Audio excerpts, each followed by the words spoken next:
Hi friends, Hindi recorded channel में आप सभी का स्वागत है।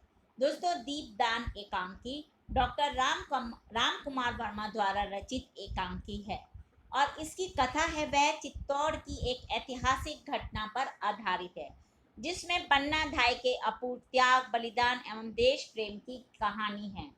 दीपदान का शब्द का अर्थ एक साथ जो दीपदान शब्द है, यह एक साथ दोहरे अभिप्राय को प्रकाशित करता है। दोस्तों, जब इस एकांकी का आरंभ होता है तो इसमें दीप जीवन का पर्याय बन गया है।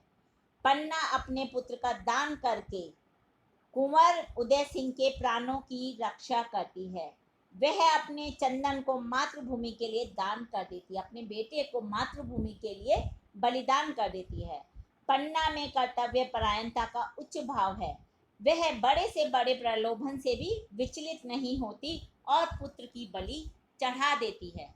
दोस्तों, इस एकांकी द्वारा लेखक कर्तव्य निष्ठा, कर्तव्य परायणता तथा स्वामी भक्त पन्ना के माध्यम से हमें यह संदेश देता है कि राष्ट्र प्रेम पुत्र प्रेम से बढ़कर और महान है। दोस्तों, आज के अध्याय में दीपदान एकांकी की मूल संवेदना पर हम चर्चा करेंगे। तो चलिए दोस्तों, शुरू करते हैं अपना आज का अध्याय। दोस्तों, एकांकी दीपदान राजकुमार वर्मा का एक प्रसिद्ध एकांकी है जो कि इतिहास की एक घटना पर आधारित है। लेखक ने उपलब्ध सामग्री को ऐतिहासिक संदर्भ में प्रस्तुत किया है। इसमें उसने अपनी कल्पना शक्ति के द्वारा नई पृष्ठभूमि को भी व्यक्त किया है। इस एकांकी की रचना प्रसिद्ध पात्र पन्ना धाय माँ की गरिमा, गौरव एवं विशिष्ट अवदान को ध्यान में रखकर की गई है, जिसमें वह कथानक को उसी संदर्भ में प्रस्तुत करने में सफल रहा है।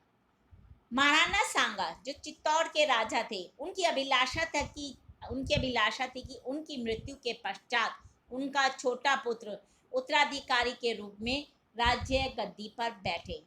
परंतु उनके छोटे भाई पृथ्वी सिंह का दासी पुत्र बनवीर सिंह इस शुभ कार्य में बाधा बन जाता है और वह चाहता है कि वह इस राजगद्दी पर स्वयं बैठे। इसके लिए वह उसके बेटे को, महाराणा सांगा के बेटे को मारकर स्वयं राजगद्दी हड़पना चाहता है और इसके लिए वह षड्यंत्र का रास्ता रचता है और षड्यंत्र से सारे सैनिकों को अपने अधीन कर लेता है और उनके बल पर ही वह 14 वर्ष के उदय सिंह को मारना चाहता है। मगर उदय सिंह की धाय मां पन्ना ऐसा होने नहीं देना चाहती और उसे बचाने के लिए अपने प्राणों का बलिदान भी करने को तैयार होती है। उदय सिंह को बचाने के चक्कर में वह अपने 13 वर्षीय पुत्र चंदन को बलिदान कर देती है। उदय सिंह के स्थान पर चंदन को लेटे देखकर जो सैनिक उसे मारने के लिए आए थे, उन्होंने समझा कि यह उदय सिंह लेटा हुआ है, जबकि वहां पर चंदन सिंह था। वे चंदन सिंह को मार देते हैं और समझता है बनवीर सिंह कि उसकी राह का कांटा हट गया है। इसमें आप देखें कि छोटे से कथानक को लेखक ने अपना आधार बनाया और इस एकांकी की रचना की। एक ही कक्ष में यह घटना घट जाती है और जो धाय पन्ना माँ है वह अमर हो जाती है।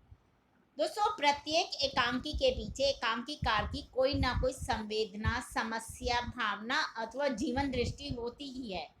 सांकेतिक रूप से एकांकीकार जाने अनजाने अपनी अभिव्यक्ति को रचना में देना चाहता है। जो उसके मन की बातें होती हैं उसी को वह अपनी रचना में ढाल देता है और यही उसका उद्देश्य भी कहा जा सकता है। एकांकीकार पात्रों संवादों के माध्यम से अपनी बातें कहता है और एकांकीकार की सफलता इसी में है कि उद्देश्य कथा वस्तु के विकास का अनिवार्य और तर्क सम्मत परिणाम हो। ऐसा नहीं हो कि जो उसने एकांकी में लिखा है वह ऐसा लगे कि उसने ऊपर से थोपा है। और दीपदान एकांकी का उद्देश्य हर भारतीय के हृदय में देश प्रेम, कर्तव्य पालन का जज्बा पैदा करना है। इसलिए एकांकीकार ने ऐतिहासिक कथा वस्तु का चयन किया है। इस एकांकी की रचना के समय हमारा देश पराधीन था और इसी परिप्रेक्ष्य में एकांकीकार ने राजपुताने की गौरवपूर्ण घटना को कथानक का आधार बनाया है। वैसे भी दोस्तों, राजपुताना में देशभक्ति, राजभक्ति और कर्तव्य पालन के लिए एक से बढ़कर एक बलिदान हुए हैं और इस बात का गवाह हमारा इतिहास है। इसमें एकांकिका ने पन्ना धाय के महान बलिदान को चित्रित किया है। पन्ना धाय कर्तव्य की बलिवेदी पर अपने पुत्र तक का सहज उत्सर्ग कर देती है और वह त्याग और बलिदान का साक्षात रूप है। एकांकी में कर्तव्य पालन के मध्य पवित्र करुणा को एकांकिका ने बड़े ही सहज रूप से उभारा है। उसका हृदय कमल के समान कोमल है, पन्ना दाई का हृदय, और लेकिन वो वज्र के समान कठोर भी है। और चित्तौड़ के आखिरी दीपक की रक्षा के लिए वह अपने पेट से पैदा हुए बेटे चंदन को भी कुर्बान कर देती है। वास्तव में एकांकिका पन्ना के चरित्र के माध्यम से भारतीय नारियों के हृदय में कर्तव्य पालन की भावना को प्रस्तुत करना चाहता है। साथ ही साथ वे संदेश देता है कि देशभक्ति के आड़े यदि पुत्र मोह आ जाए तो उसे भी कुर्बान करने में हिचकिचाना नहीं चाहिए।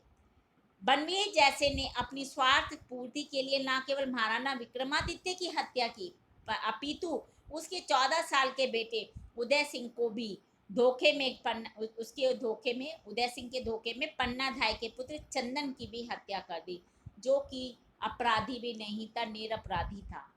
वैसे भी कुंवर उदय सिंह के संरक्षण का बोझ भी उसी पर था, बनवीर सिंह पर था, और फिर भी वह उसे मारना चाहता था। दोस्तों, पन्ना का चरित्र आज भी देशभक्तों में प्रेरणा का स्रोत बना हुआ है।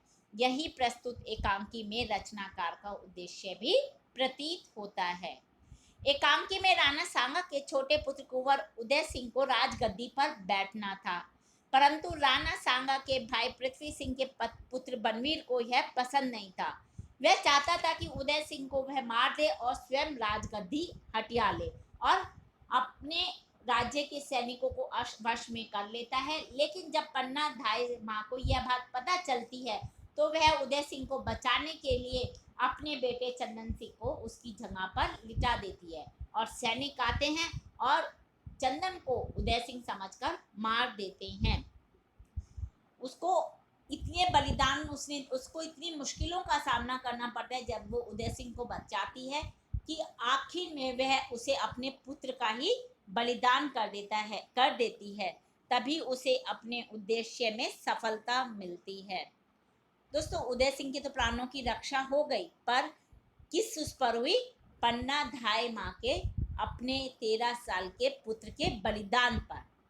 एकांकिका ने तत्कालीन वातावरण, समय एवं परिस्थितियों को भी यथार्थ रूप में अपने एकांकी में प्रस्तुत व्यक्त किया है। राजमहलों में होने वाले षड्यंत्रों को भी दर्शाना उनका उद्देश्य रहा है, जिसमें वह काफी हद तक सफल भी रहे हैं। पन्ना धाय माँ के चरित्र को भी विशिष्ट रूप में दिखाना तथा भारतीय नारी के बलिदान को भी ऐतिहासिक तथा विशिष्टता प्रदान करना रहा है। पन्ना धाय माँ सच्चे अर्थों में राजपुतानी है, जिसने अपने दायित्व एवं कर्तव्य को गरिमा प्रदान की है। तो दोस्तों, हम कह सकते हैं कि निश्चित रूप से डॉक्टर राजकुमार वर्मा का एकांकी दीपदान हर दृष्टि से एक सफल एकांकी है। ये हमने जाना एकांकी दीपदान की मूल संवेदना के विषय में। हिंदी भाषा के और भी प्रमुख विषयों पर हम आगे के अध्यायों में समय समय पर चर्चा करते रहेंगे। उनको सुनने के लिए आपको मेरे इस चैनल को लाइक और सब्सक्राइब करना होगा। धन्यवाद दोस्तों, आपका दिन शुभ हो।